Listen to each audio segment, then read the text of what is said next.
This is Lysha Holmes, and I'm your host on the Recruiters Recruitment Podcast, brought to you by Hoxo Media. And I can't tell you how excited I am about introducing our guest today, not least because he also hosts his own podcast, of which I've actually been very honoured to be a guest of. This is Ben Shorter, and he is the Director of Ex-Mil Recruitment and the host on the Millennial Podcast. Welcome to you today, Ben. How are you? Very good, very good. How are you doing?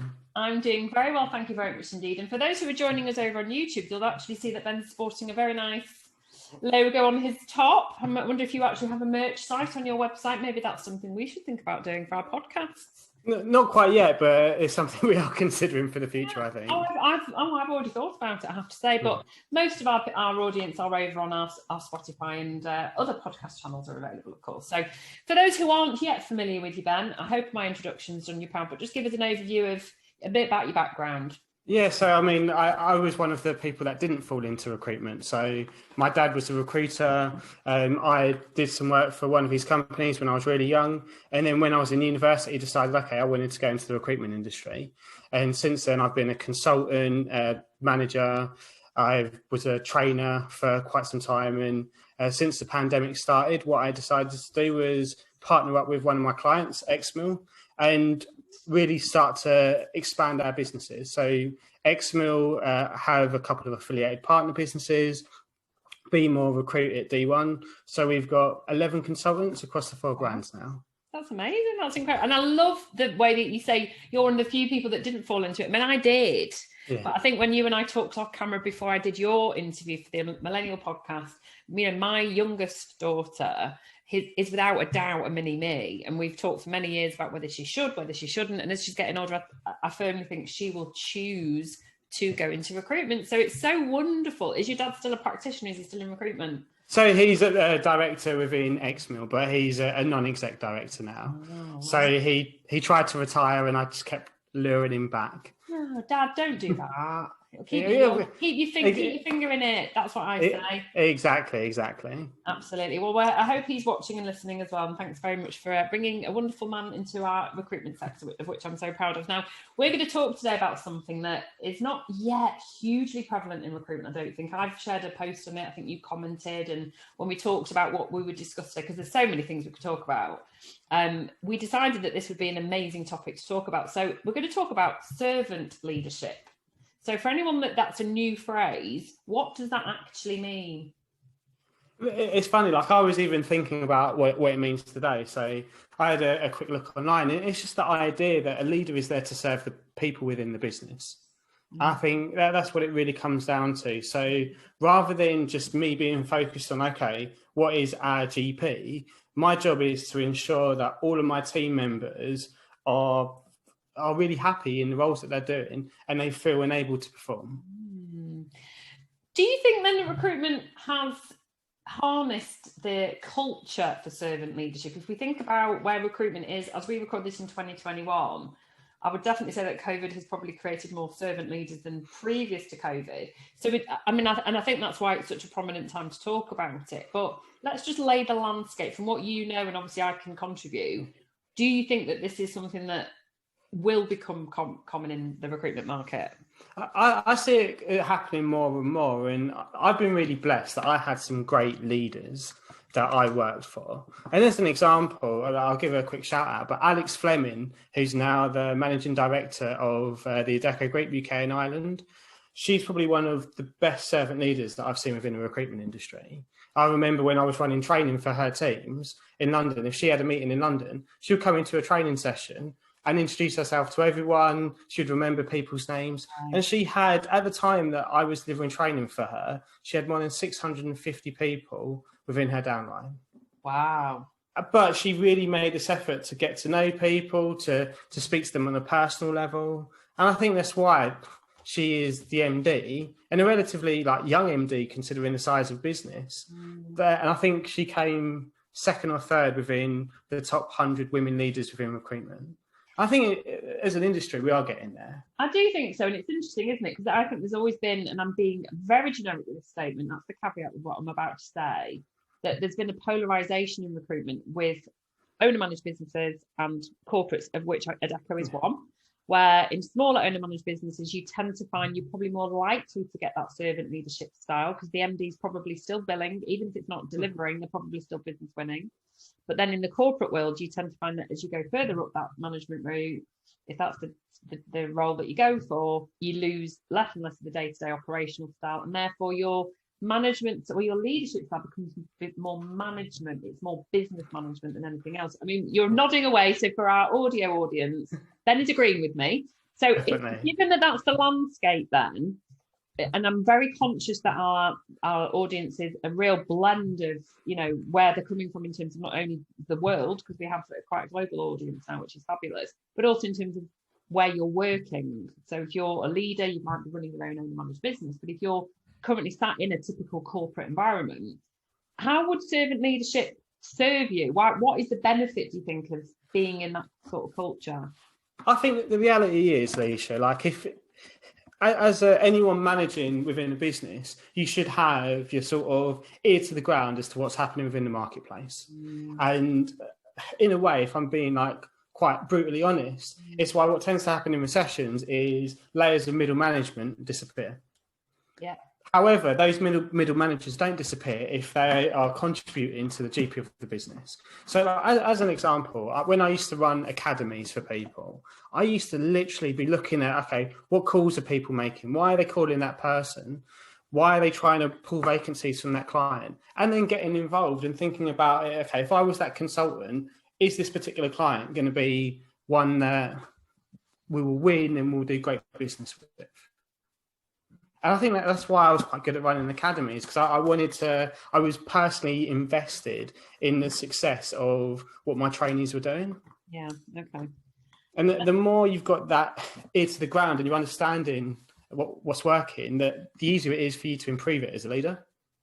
I totally agree with you. And having worked through more than one recession, particularly the credit crunch recession, which I know you and I talked about in your podcast, I absolutely agree with you. And I often advise people who are in middle management roles, I would say, where they're looking at, you know, and you often hear as a rec to rec, you know, why are you looking to leave? Oh, I just don't want to do the day-to-day anymore. And I literally say, don't ever lose your commerciality.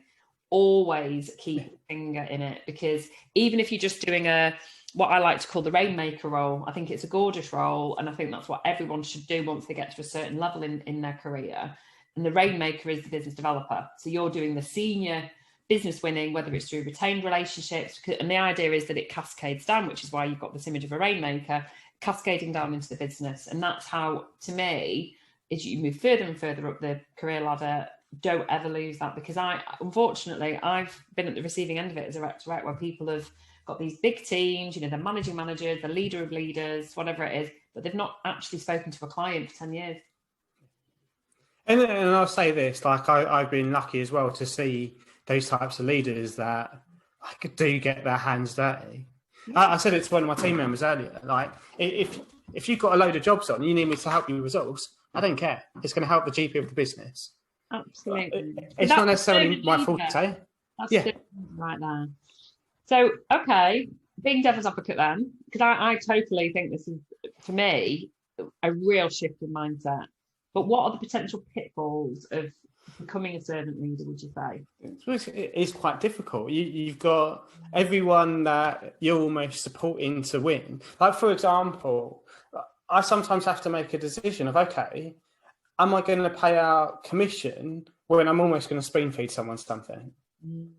And it's quite difficult as an individual to make that person, because I've got to balance out, okay, do I do that to support someone in short term? Okay, maybe they're a trainee, maybe it's good for them to get some commission, even if I'm really like spoon feeding them through the process. But ultimately, I'm then going to lose out as a business owner because I'm paying commission when I could have just done it myself. Yeah.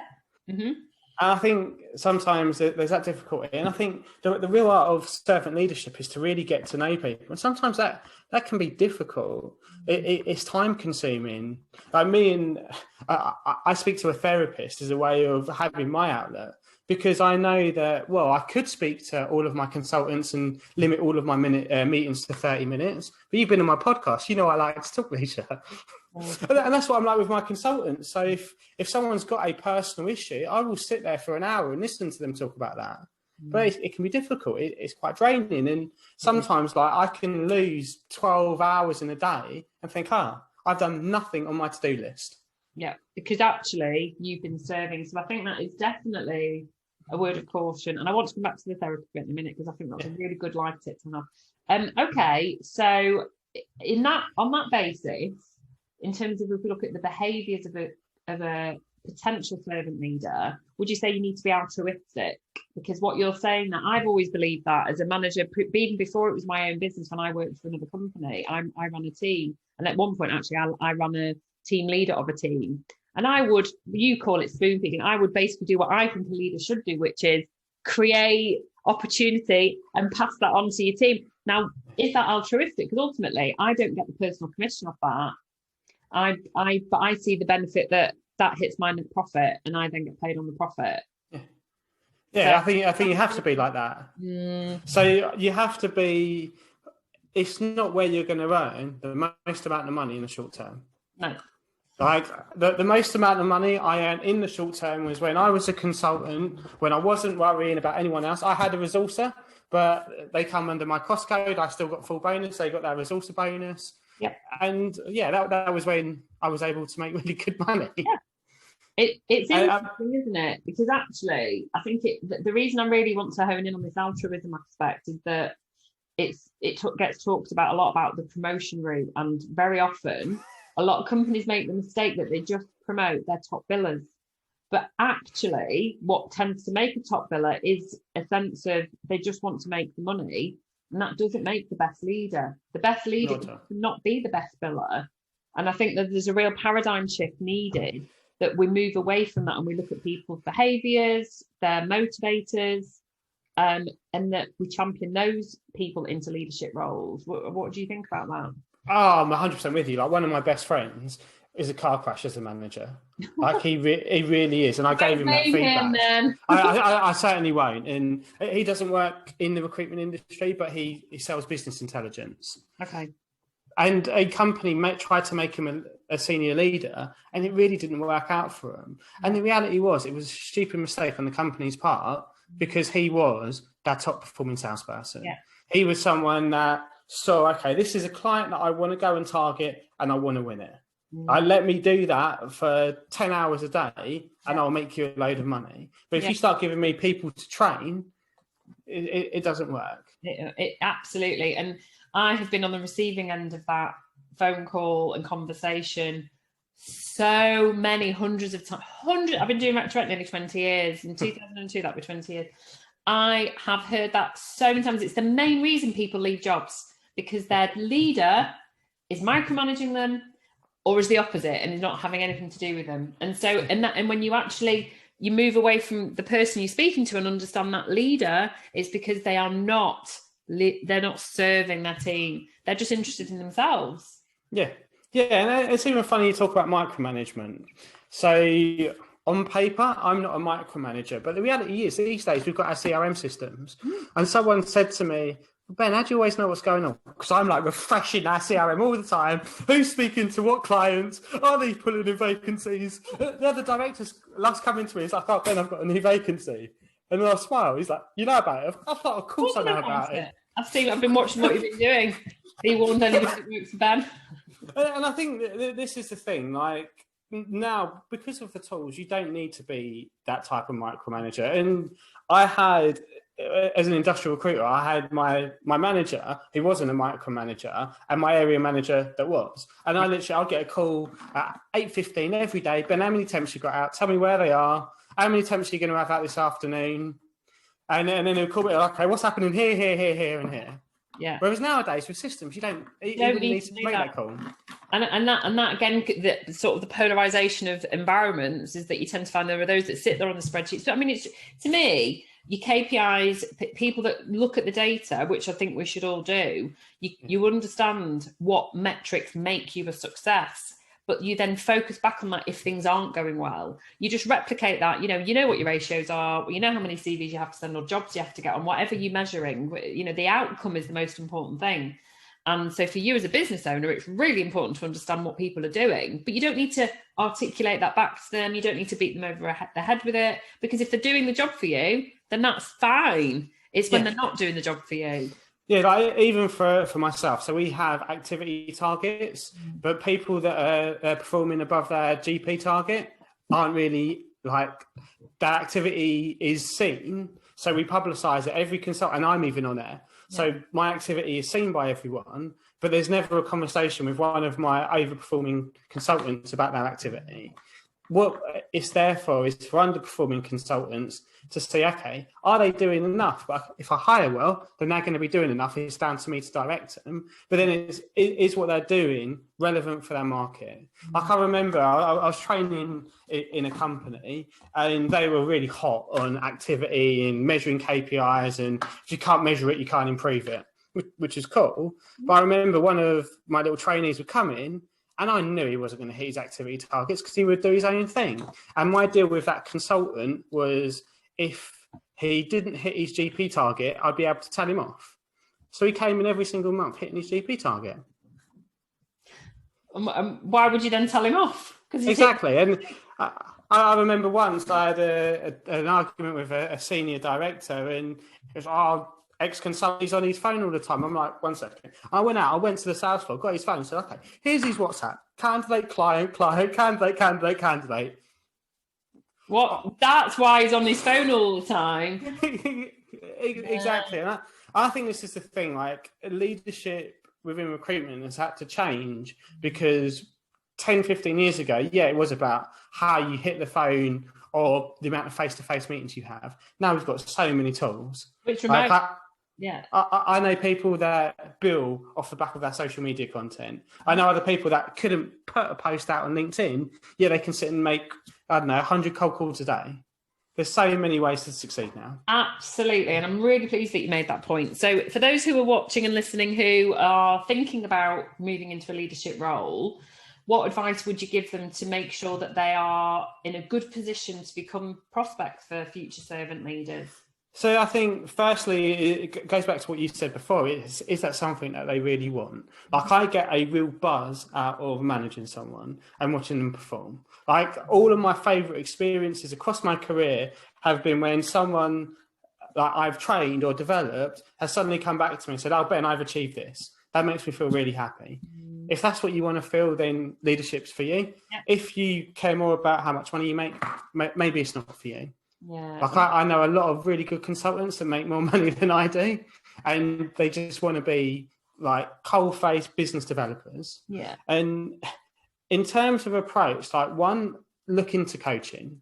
Coaching really supported me. So I spent money when I was quite young on going through coaching certifications, just so I could really understand that and really understand, okay, if I'm in a one-to-one with someone, what is the best way to support them to perform? Yeah. Because saying to someone, this is step by step what to do now, go and do it, doesn't really work anymore. No, absolutely. I totally agree with you. And I'm really pleased that you've discussed this last point, because very often I'll get my clients that work with me, the sort of business owners and leaders, senior leadership team, will talk about career paths. And, it's so important to have alternatives available internally for those people, so that nobody feels like they're just sat in the same role forevermore. That if you do actually make that choice, I often used to say, obviously I do have a lady called Shannon working with me now, but I don't feel like I manage her at all. She's very self-sufficient, and I don't have a desire to grow, for that reason that I realise now that when I was in the previous leadership role, I had a team of about 5, I was frustrated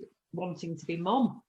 I think I just wanted to be a mother and I wanted to parent, and that's not the same thing as a leader. And I think what you've just said there about what motivates you, I still get the same buzz when I place a candidate to how I felt 22 years ago. And I think it's understanding people's drivers, and that's where a good leader, and whether it's your own business or whether you're managing your team, is understanding where they want to get to and helping them get to it. And you know what, there should be no right or wrong answer here. Yeah. It's about making sure you're fulfilling people's full potential. So I think it's just an immense topic. And I do think we will see, I hope that because of the fact the world's gone remote, and obviously recruiters will all get back in the offices on a hopefully blended, and people are happy working in a blended way, that servant leadership will just become the norm, where leaders will lead people to where they want to achieve. I mean, I'm sure we'll still have a few companies that don't want to subscribe to this, but let's hope it becomes the norm. I think it's one of the things. The reason why I see it becoming more normalised is because I think you can drive top performance by servant leadership more so than any other way. And I think if I look at the biggest issue with, say, the recruitment industry is the ability to retain staff. Like our target is to try and retain 90% of our people over 5 years. Wow.